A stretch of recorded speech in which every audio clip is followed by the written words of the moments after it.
Hello students, welcome back to my channel. So let's continue with our third chapter, change in profit sharing ratio. आज की video में हम करने जा रहे हैं treatment of workman compensation reserve and investment fluctuation reserve. So reserves क्या होते हैं? रिजर्व्स प्रॉफिट्स में से हम लोग क्या करते हैं, प्रॉफिट का कुछ पार्ट निकाल के अलग से रख देते हैं ताकि कोई फ्यूचर लायबिलिटी आ जाए या किसी तरीके का अनएक्सपेक्टेड लॉस आ जाए, हम उसको पूरा कर पाए. वर्कमैन कॉम्पनसेशन रिजर्व उनमें से एक रिजर्व होता है जो हम वर्कर्स को कॉम्पनसेशन पे करने के लिए रखते हैं.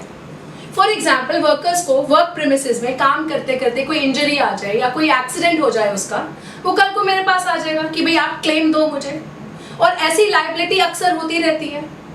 तो हम अपने करंट ईयर प्रॉफिट्स में से उसको क्लेम देने से अच्छा समझते हैं कि हम एक अलग से एक रिजर्व बना के रख लें, वर्कमैन कॉम्पनसेशन रिजर्व, उसको कॉम्पनसेट करने के लिए. अब हम वर्कमैन कॉम्पनसेशन रिजर्व के कुछ केसेस डिस्कस करने जा रहे हैं. तो बेटा, whenever there is a change in profit sharing ratio due to any reasons, when partners mutually agree कि भाई हमने अपनी profit sharing ratio change करनी है, whenever there is a admission of a partner और retirement और death of a partner, हम WCR को treat करते हैं. अब उसी के हम केसेस को डिस्कस करने जा रहे हैं. हो सकता है जब जब प्रॉफिट शेयरिंग रेशियो चेंज हो रही है या एडमिशन हो रहा है, उस टाइम पे पहला केस है there is no liability against the reserve. मतलब उस टाइम पे कोई लायबिलिटी अराइज ही नहीं हुई, कोई क्लेम ही नहीं आया, किसी वर्कर ने क्लेम ही नहीं डाला. इसका मतलब है it is a free reserve now. अब ये फ्री रिजर्व है, कोई लायबिलिटी नहीं है, तो फ्री रिजर्व है. It will be treated as accumulated profit और इसको हम पार्टनर्स में उनकी ओल्ड प्रॉफिट शेयरिंग रेशियो में डिस्ट्रीब्यूट कर देंगे. ठीक है. अगला है when there is a liability. किसी भी वर्कर ने क्लेम कर दिया कि भाई मेरे साथ ये एक्सीडेंट हो गया है, मुझे इतना पैसा चाहिए. तो जब लायबिलिटी होती है उसके बेटा तीन केसेस होते हैं कि जो क्लेम आया था, या तो हो सकता है वो क्लेम हमारे रिजर्व से कम है, हमने जो गुल्लक बनाई थी, जो रिजर्व बनाया था वो ज्यादा था और लायबिलिटी कम की थी. सेकेंड केस हो सकता है कि जब हमारा क्लेम और रिजर्व इक्वल है, मतलब हमने जितना रिजर्व बना के रखा था उतने की ही लायबिलिटी आ गई. और तीसरा केस होता है कि हमने रिजर्व तो बनाया था कम और लायबिलिटी आ गई ज्यादा. इन सब केसेस को हम डिस्कस करते हैं now. The first case is when claim against the workman compensation does not exist. जब कोई लायबिलिटी है ही नहीं, कोई क्लेम है ही नहीं, तो जैसा कि मैंने आपको बताया, it is a free reserve, it will be treated as accumulated profit. तो इसको हम पार्टनर्स में उनकी ओल्ड रेशियो में डिस्ट्रीब्यूट कर देते हैं. So the entry will be workman compensation reserve account debited to partners capital account और current account old ratio. Next, when there is a claim. जब क्लेम एग्जिस्ट करता है उसके अंडर तीन केसेस हैं. The first part is when the workman compensation claim is equal to the reserve. मतलब जितने का क्लेम आया, जितने की लायबिलिटी आई, उतना ही हमने रिजर्व को तैयार करके रखा हुआ था. इसका मतलब जितना रिजर्व उतनी लायबिलिटी दोनों कैंसिल आउट हो गए. Nothing left for the partners. Partners के लिए कुछ भी नहीं बचा.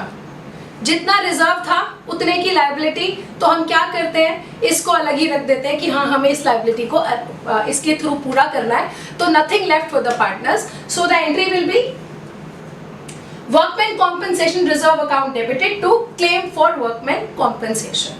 हम रिजर्व को क्लेम में ट्रांसफर कर देते हैं. Nothing left for the partners. Now when workman compensation claim is less than the compensation reserve, ये सेकेंड केस है. इसका मतलब है कि हमारा जो क्लेम था वो बहुत कम था और रिजर्व ज्यादा था. तो उस रिजर्व में से हम क्लेम को सेटिस्फाई करेंगे और जो बचा हुआ पैसा है, जो बचा हुआ रिजर्व है, वो एक एक्यूमुलेटेड प्रॉफिट की तरह ट्रीट होगा और पार्टनर्स में ओल्ड रेशियो में डिस्ट्रीब्यूट होगा. So the entry will be workman compensation reserve account debited to claim, जितना क्लेम अमाउंट है, और बाकी जो बचा हुआ है रिमेनिंग बैलेंस, वो पार्टनर्स में बढ़ जाएगा ओल्ड रेशियो में. And then workman compensation claim is more than. इस केस में क्या आ रहा है, हमारी लायबिलिटी है ज्यादा और हमारी तैयारी है कम. हमने लायबिलिटी के लिए तैयारी कम करके रखी है, रिजर्व कम बना के रखा है। इस केस में जो बैलेंस का जो लॉस है वो पार्टनर्स बियर करते हैं थ्रू रिवैल्यूएशन अकाउंट। आप सबको पता है जब जब प्रॉफिट शेयरिंग रेशो चेंज होती है, एडमिशन में, रिटायरमेंट में, हम रिवैल्यूएशन अकाउंट बनाते हैं। रिवैल्यूएशन अकाउंट में सारे लॉसेस को ट्रांसफर करते हैं। तो ये जो क्लेम, वर्कमैन कॉम्पनसेशन का क्लेम है, उसका जो लॉस है, ये भी रिवैल्यूएशन अकाउंट के हम ट्रांसफर करेंगे। So the entry will be workman compensation reserve, ये जितना भी रिजर्व हमने क्रिएट करा था, रिवैल्यूएशन अकाउंट, ये डिफरेंस अमाउंट है, this is the difference amount, claim और रिजर्व का difference amount to workman compensation claim, this is the claim amount. ठीक है, अब ये अल्टीमेटली रिवैल्यूएशन का loss will be borne by the partners in old ratio, right. अब हम इसको एक एग्जाम्पल के थ्रू समझते हैं बेटा। ये आप देख सकते हैं एक बैलेंस शीट है, बैलेंस शीट में हमें WCR दे रखा है 70,000 का। ठीक है, अब हम ये 4 केसेस डिस्कस करने जा रहे हैं। पहला केस हो गया जब क्लेम 40,000 का है, मतलब क्लेम कम है और रिजर्व ज्यादा है। Claim 70,000, this is the second case जब दोनों सेम है। This is the third case when there is no claim, liability नहीं आई, and this is the last case when claim is more than the reserve. So let's discuss this question. Now the case 1 is when compensation reserve is 70,000, हमारा reserve हमने जो तैयारी की थी वो 70,000 की है। ठीक है, but there is no claim, कोई लायबिलिटी ही इनकर नहीं हुई, तो ये 70,000 बिल्कुल फ्री है। It is a free reserve and it is available for the partners. It will be treated as accumulated profit और इसको हम पार्टनर्स में ओल्ड रेशो में डिस्ट्रीब्यूट कर देंगे। So the journal entry will be workman compensation reserve 70,000 और ये partners में डिस्ट्रीब्यूट हो जाएगी in their old ratio. Next case, workman compensation reserve है 70,000 का और क्लेम है 40,000 का। इस केस में क्या हो रहा है, हमारी तैयारी है ज्यादा, हमने लायबिलिटी की तैयारी ज्यादा करी थी पर लायबिलिटी आई बहुत कम। तो डिफरेंस कितना है बेटा, 70,000 का रिजर्व था, लायबिलिटी सिर्फ 40,000 की है। इसका मतलब 40,000 तो भाई साइड पे रख दो वर्कर्स के लिए, और 30,000 हो गया हमारा free reserve available for the partners. ये 30,000 पार्टनर्स को डिस्ट्रीब्यूट हो जाएंगे। तो 70,000 में से 40,000 हम साइड रख देंगे वर्कर्स के लिए और 30,000 पार्टनर्स में डिस्ट्रीब्यूट कर देंगे। So the journal entry will be workman compensation reserve 70,000, claim में हमने ट्रांसफर किया 40,000 और बाकी पार्टनर्स में बांट दिया 30,000। नेक्स्ट, इस केस में आप देख सकते हैं रिजर्व है 70,000 का और लायबिलिटी भी है 70,000 की। इस केस में लायबिलिटी और रिजर्व हमारी तैयारी बिल्कुल इक्वल है, तो हम किसी लॉस में तो नहीं जा रहे हैं। जितनी हमने तैयारी करी थी उतने की लायबिलिटी आई, तो हम किसी लॉस में नहीं है। बट पार्टनर्स के लिए भी कुछ नहीं बचा, nothing left for the partners. तो जितने का हमारा क्लेम था, जर्नल एंट्री देखिए, जितना हमारा रिजर्व था वो सारा का सारा हमारा क्लेम में ट्रांसफर हो गया। लास्ट केस, यहाँ पे हमारी तैयारी कम रह गई, हमने तैयारी कम करी, हमने तैयारी करी थी 70,000 की और लायबिलिटी आ गई 1 लाख की। पहली बात, हमारे लिए पार्टनर्स के लिए कुछ नहीं बचा, ठीक है। और सेकेंडली 70,000 और 1 लाख का डिफरेंस हो गया 30,000। ये 30,000 का हमें लॉस हो गया क्योंकि तैयारी हमने 70,000 की थी, लायबिलिटी आ गई 1 लाख की। तो 30,000 का लॉस पार्टनर्स को बेयर करना पड़ेगा। तो जितने भी लॉसेस हम रिवैल्यूएशन में ट्रांसफर करते हैं and then ultimately it is transfer to the partners capital account. तो आप देख सकते हैं जर्नल एंट्री में workman compensation reserve 70,000, revaluation account 30,000, हमने रिवैल्यूएशन अकाउंट में लॉस को ट्रांसफर करा and then is claim 1 lakh. और इसी हाथों हाथ बेटा हमें रिवैल्यूएशन की एंट्री कंप्लीट करनी है, वो जो लॉस है वो पार्टनर्स में डिस्ट्रीब्यूट करना है, ठीक है। हम इसको एक अब क्वेश्चन के साथ समझते हैं और ये जर्नल एंट्री आप मेरे साथ साथ करेंगे, ठीक है। ये एक बैलेंस शीट है, आप देख रहे हैं 3 पार्टनर्स हैं A B C। ठीक है, इनकी रेशो है 2:2:1। दे एडमिटेड डी फॉर 1/4 शेयर, मतलब एडमिशन ऑफ अ पार्टनर हो रहा है, एक पार्टनर इनको ज्वाइन कर रहा है, इसका मतलब there is a change in profit sharing ratio. Whenever there is a change in profit sharing ratio, हमें सारे रिजर्व्स को ट्रीट करना होता है। सो कॉम्पनसेशन रिजर्व है 80,000 का। अब हम केसेस देखते हैं। हमारे 4 केसेस हैं। पहला case, there is no claim, ठीक है, इसकी एंट्री डिस्कस करते हैं। केस 1, अगर क्लेम नहीं है तो 80,000 का रिजर्व था, आपने देखा बैलेंस शीट में, ये देखिए 80,000 का रिजर्व था हमारा, ठीक है। तो 80,000 हमने लिए, एबीसी 3 पार्टनर्स हैं, इनको 2:2:1 में हमने डिस्ट्रीब्यूट कर दिया। डी को ये प्रॉफिट नहीं मिलेगा क्योंकि हम ऑलरेडी डिस्कस कर चुके हैं, ये एक्यूमुलेटेड प्रॉफिट है और D is a new partner, he is not entitled to previous years profits and losses. तो जो भी एक्यूमुलेटेड प्रॉफिट होते हैं वो हमेशा पुराने पार्टनर्स को उनकी रेशो में मिलते हैं, राइट। सो हमने क्या किया, 80,000 लिया, और आपको मालूम है आपने क्वेश्चन में पढ़ा था जो हमारी रेशो है एबीसी की, वो रेशो है 2:2:1। 3 पार्टनर्स, रेशो 2:2:1। हमने इस 80,000 को 2:2:1 में डिस्ट्रीब्यूट कर दिया। ये 32,000 एंड 16,000। सो हमारा सेकेंड केस है, द क्लेम इज 50,000। तो आप बैलेंस शीट में देख सकते हैं हमारा रिजर्व जो था वो 80,000 का था और हमारी जो लायबिलिटी आई है वो आई है 50,000 की। जैसा कि मैंने आपको कहा 80,000 का रिजर्व, हमने जो तैयारी करी थी लायबिलिटी के लिए वो 80,000 की थी, पर हमारा क्लेम बहुत कम आया 50,000 का। तो जो डिफरेंस है 30,000, इसको हम फ्री रिजर्व कहते हैं, which is available for partners. ये 30,000 पार्टनर्स के लिए होते हैं बेटा। जब जब प्रॉफिट शेयरिंग रेशो चेंज होती है उस टाइम पे हम इन 30,000 को हम डिस्ट्रीब्यूट कर देंगे पार्टनर्स में, उनकी ओल्ड रेशो में। सो the entry will B, second case देखो बेटा, हमने क्या करा, रिजर्व उठाया 80,000 का, उसमें से 50,000 हमने क्लेम के अलग रख दिए, हमने 50,000 को ट्रांसफर कर दिया कॉम्पनसेशन क्लेम अकाउंट में, हमने इसको अलग रख दिए 50,000।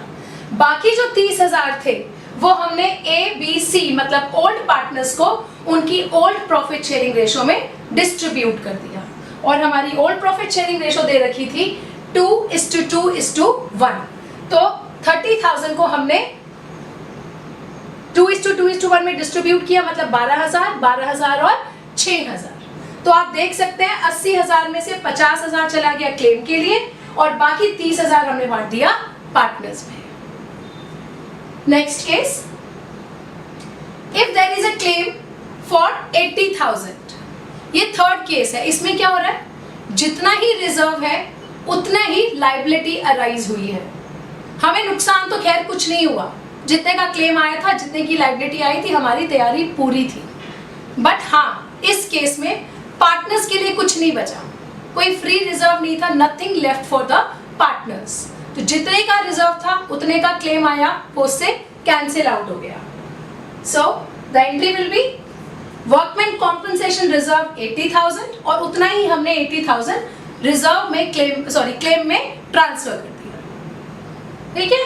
Next case, when there is a claim for 1 lakh, ये लास्ट केस है हमारा। हमारी तैयारी थी 80,000 की, हमने रिजर्व बना रखा था सिर्फ 80,000 का और लायबिलिटी आ गई हमारी 1 लाख की। इस बार हमें 20,000 का नुकसान हो रहा है और ये सबसे इंपॉर्टेंट केस है। बच्चा इसमें कोई ना कोई जरूर गलती कर बैठता है, आपको ध्यान से समझना है कि जब हमारा क्लेम ज्यादा होता है रिजर्व से, इस केस में 20,000 का नुकसान पार्टनर्स को उठाना पड़ेगा। 80,000 की तैयारी थी ऑलरेडी और 20,000 पार्टनर्स को बेयर करना पड़ेगा। तो इसका जर्नल एंट्री क्या होती है,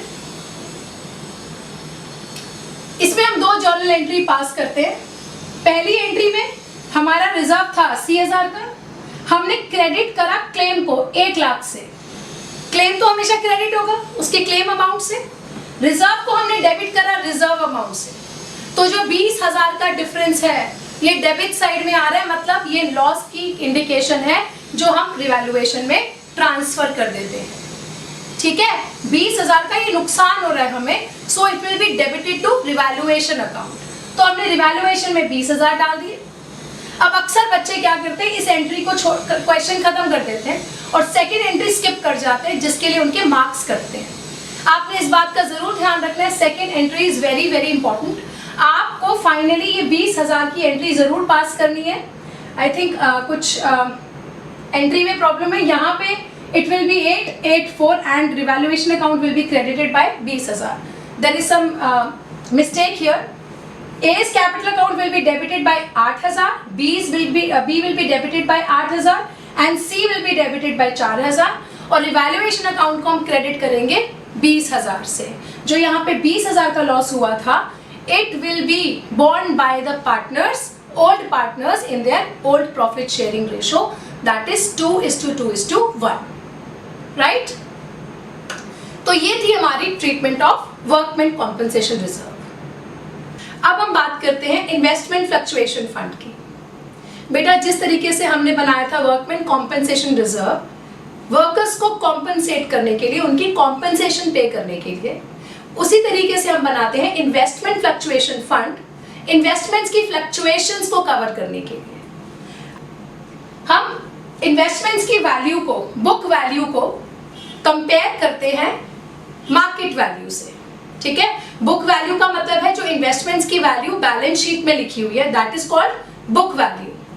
हम उस वैल्यू को मार्केट वैल्यू से कंपेयर करते हैं। तो जब हम मार्केट वैल्यू से कंपेयर करते हैं, या तो इन्वेस्टमेंट्स की वैल्यू इंक्रीज हो रही होती है या इन्वेस्टमेंट्स की वैल्यू डिक्रीज हो रही होती है। अगर बुक वैल्यू से ज्यादा मार्केट वैल्यू है तो कोई चिंता की बात नहीं है, वैल्यू हमारी इंक्रीज जा रही है, so it is a profit to us. और प्रॉफिट्स के लिए हमें किसी भी फंड की जरूरत नहीं होती। फंड बनाया जाता है डिक्रीज के लिए। अगर बुक वैल्यू से वैल्यू कम है मार्केट वैल्यू की, मतलब if the book value is more than the market value, इसका मतलब इन्वेस्टमेंट की वैल्यू कम हो गई है, right? Then it is a loss to us. तो इस तरीके के लॉस को मीट करने के लिए हम फंड्स बनाते हैं, जिसमें से एक है इन्वेस्टमेंट फ्लक्चुएशन फंड। तो जब जब इन्वेस्टमेंट्स की वैल्यू डिक्रीज होगी, बुक वैल्यू से कम होगी, तब हम इस फंड को यूटिलाइज करते हैं उस लॉस को मीट करने के लिए। तो बेटा, इसमें ही बहुत सारे हमारे केसेस आ जाते हैं। हम let's discuss the cases. So the case 1 is when the market value of investment is less than the book value। ये हमारी मार्केट वैल्यू कम है बुक वैल्यू से। इसी केस में ही हमें इन्वेस्टमेंट फ्लक्चुएशन फंड की जरूरत है। इसी केस 1 में बेटा 3 सिचुएशंस आती हैं। हमारी पहली सिचुएशन आती है कि जितनी मार्केट वैल्यू कम हुई है, जो हमें लॉस हुआ है, क्या वो रिजर्व से ज्यादा है या कम है या इक्वल है। तो हमारी पहली सिचुएशन है कि जितना भी हमारी मार्केट वैल्यू कम हुई है, जितना हमें लॉस हुआ है, तो पहला केस है ये जो फॉल है ये रिजर्व से कम है। हमें जो ये फॉल हुआ है, जो हमें लॉस हुआ है फ्लक्चुएशन इस पे, इन्वेस्टमेंट्स पे, ये कम है और रिजर्व ज्यादा है, मतलब हमने तैयारी ज्यादा कर रखी है। तो हमारे पास रिजर्व ज्यादा है और लॉस कम है, तो इट्स ओके। जब लॉस हो रहा है we should not be worried actually कि हमारे पास तैयारी है।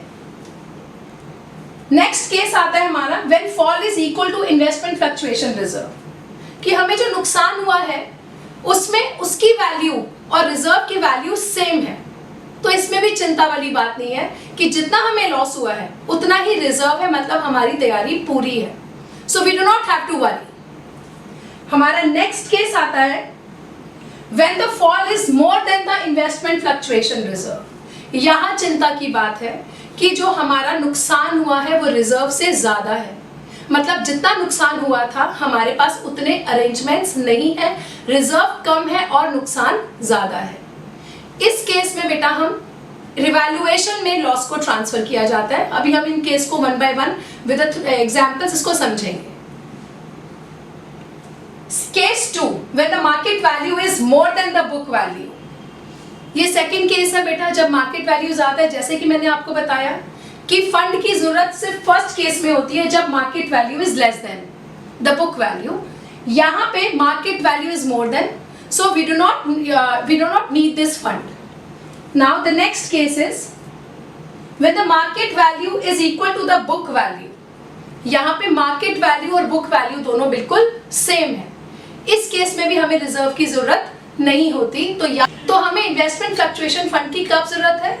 जब हमारी market value is less than the book value. अगर मार्केट वैल्यू ज्यादा है या बुक वैल्यू के इक्वल है, we do not need this fund. अब हम इस ट्रीटमेंट को समझेंगे एक एग्जाम्पल के साथ। So you on the screen you can see the question कि मोहन और सोहन पार्टनर्स हैं and their ratio is 2:1। Ram is admitted as a new partner. इसका मतलब there is a change in profit sharing ratio कि राम आ रहा है उनको ज्वाइन करने के लिए। So whenever there is a change in profit sharing ratio, जितने भी एक्यूमुलेटेड प्रॉफिट्स हैं, रिजर्व्स हैं, उनको ट्रीट किया जाता है, right? So with the help of this example we will be understanding all the cases and all the situations. Now this is case 1 and situation 1. Case 1 means when the market value is less than, और situation 1 क्या थी? जो हमारा नुकसान था वो reserve से कम था, मतलब हमारी तैयारी ज्यादा है। तो आप देख सकते हैं यहाँ पे इन्वेस्टमेंट की वैल्यू है 30,000, ये बुक वैल्यू है हमारी, और मार्केट वैल्यू है 27,000। मतलब हमारी इन्वेस्टमेंट की वैल्यू डिक्रीज हो गई, कम हो गई। कितना कम हुआ बेटा? देखो जरा, 30,000 माइनस 27,000, मतलब 3,000 का हमें नुकसान हुआ है। हमें चिंता की कोई बात नहीं है, don't worry, we have arrangement, हमारी तैयारी पूरी है। क्या अरेंजमेंट है हमारा? हमारे पास फंड बना हुआ है 21,000 का। हमें तब तक चिंता नहीं करनी जब तक फंड है, जब तक हमने अरेंजमेंट कर रखे हैं हमें तब तक किसी भी नुकसान की चिंता नहीं करनी। तो 3,000 की वैल्यू डिक्रीज हुई है, बट उसके अगेंस्ट जो हमारी तैयारी है वो 21,000 की है। तो ये पहली सिचुएशन हो गई कि नुकसान तो हुआ पर तैयारी ज्यादा थी, रिजर्व ज्यादा था। तो हम क्या करेंगे? इस 21,000 में से 3,000 अलग कर देंगे इन्वेस्टमेंट के लॉस को मीट करने के लिए। ठीक है, 3,000 अलग कर दिए, 21 में से 3,000 अलग करने पे बचे 18,000। Now it is a free reserve. तो जब जब प्रॉफिट शेयरिंग रेशियो चेंज होगी तब ये फ्री रिजर्व ओल्ड पार्टनर्स को ओल्ड प्रॉफिट शेयरिंग रेशियो में डिस्ट्रीब्यूट हो जाएगा। So what do we do? हम क्या करेंगे? 21,000 का रिजर्व हमने 3,000 इन्वेस्टमेंट में ट्रांसफर कर दिया so that we can meet the loss, और बाकी मोहन और सोहन में 2:1 में डिस्ट्रीब्यूट कर दिया। Right? So this is case 1 and situation 1। Now our case 1 and situation 2। Case 1 situation 2 का मतलब है जो फॉल हुआ था वो रिजर्व के इक्वल है, कि जो नुकसान हुआ था हमारा उतने ही हमने रिजर्व बना के रखा है। राइट? तो इस केस में क्या होता है? हम जितना भी रिजर्व होता है वो पूरा इन्वेस्टमेंट पे ट्रांसफर कर देते हैं। आप यहां देख सकते हैं वही फंड हमारा 21,000 का है, इन्वेस्टमेंट हमारी 30,000 की है, और हमने देखा मार्केट वैल्यू 9,000 हो गई। हमारी बुक वैल्यू थी 30,000 की, और मार्केट में हमने जब कंपेयर करा तो हमें पता चला इन्वेस्टमेंट डाउन हो गई है। आज की डेट में हमारी इन्वेस्टमेंट की वैल्यू सिर्फ 9,000 है। तो हमें पूरा नुकसान हो रहा है बेटा 21,000 का। कैसे निकाला? 30,000 माइनस 9,000, तो 21,000 का हमें नुकसान हो रहा है। Again we don't have to worry because हमारे पास अरेंजमेंट है, हमें चिंता की कोई जरूरत नहीं है। ये रहा हमारा अरेंजमेंट। 21,000 का ही नुकसान हुआ है और 21,000 का ही हमारे पास अरेंजमेंट है। हाँ, इस केस में फ्री रिजर्व नहीं होगा, पार्टनर्स के लिए कुछ नहीं बचेगा। तो जितना भी रिजर्व है वो इन्वेस्टमेंट में ट्रांसफर हो जाएगा so that we can meet the loss. So the entry will be investment fluctuation reserve account debited 21,000, और पूरा का पूरा रिजर्व हमने इन्वेस्टमेंट अकाउंट में ट्रांसफर कर दिया। Next, case 1 situation 3। When fall is more than the reserve, मतलब जितना हमें नुकसान हुआ है वो हमारे अरेंजमेंट से भी ज्यादा है। इस केस की इस सिचुएशन में चिंता की जरूरत है क्योंकि हमारा नुकसान ज्यादा हुआ है और तैयारी हमारी कम है, हमारा रिजर्व कम है और फॉल ज्यादा है। इस केस में कुछ तो रिजर्व, जो जितना रिजर्व है वो करेगा इस पूरे डिफरेंस को कवर अप, और बाकी जो है वो पार्टनर्स को बियर करना पड़ेगा। ठीक है, आपको याद हो आपने वर्कमैन कॉम्पेंसेशन में भी ऐसे किया था, जब हमारा रिजर्व कम होता है और लायबिलिटी ज्यादा होती है तो हम उसको रिवैल्यूएशन में ट्रांसफर करते हैं and then after it is transfer to the old partners capital account old ratio. तो इस केस में देखिए क्या होता है, हम पहले रिजर्व लेते हैं, रिजर्व में जितना अमाउंट है, ठीक है, बाकी का लॉस होता है रिवैल्यूएशन के थ्रू कवर अप होता है, और इन्वेस्टमेंट्स में जितना भी नुकसान हो फिर अल्टीमेटली ये नुकसान पार्टनर्स को डिस्ट्रीब्यूट किया जाता है। अब आप देख सकते हैं इसमें फंड वही हमारा 21,000 का है, इन्वेस्टमेंट 30,000 की है और मार्केट वैल्यू हो गई 6,000, मतलब सीधा 30,000 से वैल्यू 6,000 की हो गई, मतलब हमें कितना नुकसान हो गया, 24,000 का। 24,000 का हमें एक्चुअल नुकसान हुआ है और हमारे पास तैयारी है 21,000 की। 24,000 में से 21,000 की चिंता नहीं करनी, क्योंकि 21,000 की तैयारी हमारे पास है। 3,000 हमें कम पड़ गए, हमारा रिजर्व, हमारी अरेंजमेंट्स कम पड़ गए 3,000 से, तो ये 3,000 अल्टीमेटली पार्टनर्स को बेयर करना होता है। सो द एंट्री विल बी, हमारा जो रिजर्व है 21,000 का था, 3,000 का नुकसान रिवैल्यूएशन में ट्रांसफर होगा और 24,000 का जो एक्चुअल लॉस था वो इन्वेस्टमेंट में ट्रांसफर कर दिया हम। उसके बाद यही नुकसान 3,000 का पार्टनर्स को बेयर करना है, मोहन और सोहन को, old profit sharing ratio that is 2:1।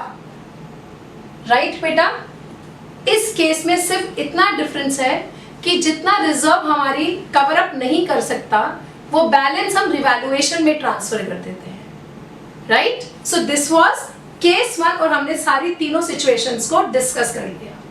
Let's start with our second case. Second case और थर्ड केस में मैंने जैसे भी आपके साथ डिस्कस किया था, we do not need a reserve, हमें रिजर्व की जरूरत ही नहीं पड़ती, क्योंकि मार्केट वैल्यू सेकंड केस में बुक वैल्यू से ज्यादा है, तो फंड की जरूरत नहीं है। So here you can see हमारा फंड है 21,000 का और इन्वेस्टमेंट है 30,000 की, और इस बार मार्केट वैल्यू 32,000 हो गई, हमारी मार्केट वैल्यू इंक्रीज हो गई है 2,000 से। So no need to use this fund, इस फंड की जरूरत नहीं है, इसलिए हम इस फंड को पार्टनर्स में ओल्ड रेशियो में डिस्ट्रीब्यूट कर देंगे, क्योंकि इस केस में ये एक फ्री रिजर्व है। जब रिजर्व फ्री हो जाता है, उसके अगेंस्ट कोई लायबिलिटी नहीं होती, तो change in profit sharing ratio के टाइम पे हम उस रिजर्व को ओल्ड पार्टनर्स को ओल्ड रेशियो में डिस्ट्रीब्यूट कर देते हैं। तो यहाँ पे 3 एंट्रीज होनी है, ध्यान देंगे आप। पहली एंट्री, इस 21,000 को मोहन और सोहन में बांट दीजिए 2:1 में, क्योंकि ये फ्री रिजर्व है, इसलिए मोहन और सोहन को ये 2:1 में डिस्ट्रीब्यूट हो जाएगा। प्लस आपने रिवैल्यूएशन सीख लिया है, तो रिवैल्यूएशन में ये 2,000 की एंट्री आप करेंगे, क्योंकि जब जब एसेट की वैल्यू इंक्रीज होती है तो हम उसको रिवैल्यूएशन में ट्रांसफर करते हैं। So let's see the journal entry now. तो पहले हमने क्या किया, इस फ्री रिजर्व को 21,000 को मोहन और सोहन में 2:1 में डिस्ट्रीब्यूट कर दिया, ये फ्री रिजर्व था। उसके बाद नेक्स्ट एंट्री है हमारी 2,000 रिवैल्यूएशन में डाला। आप याद करें, आप रिवैल्यूएशन अकाउंट में क्या करते हैं, अगर एसेट की वैल्यू डिक्रीज होती है तो हम उसको रिवैल्यूएशन अकाउंट के डेबिट में ट्रांसफर करते हैं, और अगर एसेट्स की वैल्यू इंक्रीज होती है, मतलब ये प्रॉफिट है, तो हम उसको रिवैल्यूएशन के क्रेडिट में ट्रांसफर करते हैं। तो ये नॉर्मल जर्नल एंट्री है जो हमें पास जरूर करनी है। तो हमने इन्वेस्टमेंट्स को रिवैल्यूएशन में ट्रांसफर करा, इनके प्रॉफिट को, और अल्टीमेटली इस प्रॉफिट को हमने पार्टनर्स में डिस्ट्रीब्यूट भी कर दिया। अक्सर बच्चा ये एंट्री करनी भूल जाता है, वो ये 2 एंट्री करके छोड़ देता है, पर हमेशा याद रखना, जब भी आप कोई लॉस या कोई प्रॉफिट रिवैल्यूएशन में ट्रांसफर करते हैं तो उसको याद से पार्टनर्स में भी ट्रांसफर कर देना। राइट, नेक्स्ट हमारा केस 3, हमारा थर्ड केस है।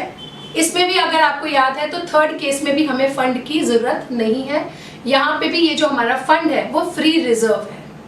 क्यों? क्योंकि थर्ड केस में क्या था कि मार्केट वैल्यू और बुक वैल्यू इक्वल है। जब हमने इन्वेस्टमेंट्स की बुक वैल्यू को मार्केट से कंपेयर किया सो दे वर इक्वल, ठीक है, तो हमें फंड की जरूरत ही नहीं है। सो आप देख सकते हैं हमारी इन्वेस्टमेंट्स है 30,000 की और मार्केट वैल्यू है 30,000 की। सो नो चेंज, कोई नुकसान नहीं हुआ हमें, राइट? तो ये तो बात हो गई तय कि 21,000 का फंड यहाँ पे फ्री रिजर्व है जो कि मोहन और सोहन में बट जाएगा 2:1 में, right? So entry will be investment fluctuation reserve 21,000 to Mohan to Sohan 14 and 7 in the ratio of 2:1। तो ये पक्का है इसमें एक ही एंट्री आनी है। क्यों? क्योंकि ना इन्वेस्टमेंट्स की जो वैल्यू है ना वो अप गई है ना डाउन हुई है, ना कोई प्रॉफिट हुआ है ना कोई लॉस हुआ है, राइट? तो कोई रिवैल्यूएशन एंट्री का कोई मतलब ही नहीं बनता। तो थर्ड केस में हमें सिर्फ एक ही एंट्री पास करनी है, जितने का भी हमारा रिजर्व था, फ्री रिजर्व था, क्योंकि कोई हमें लॉस नहीं हुआ था, तो रिजर्व हमने पार्टनर्स में डिस्ट्रीब्यूट कर दिया।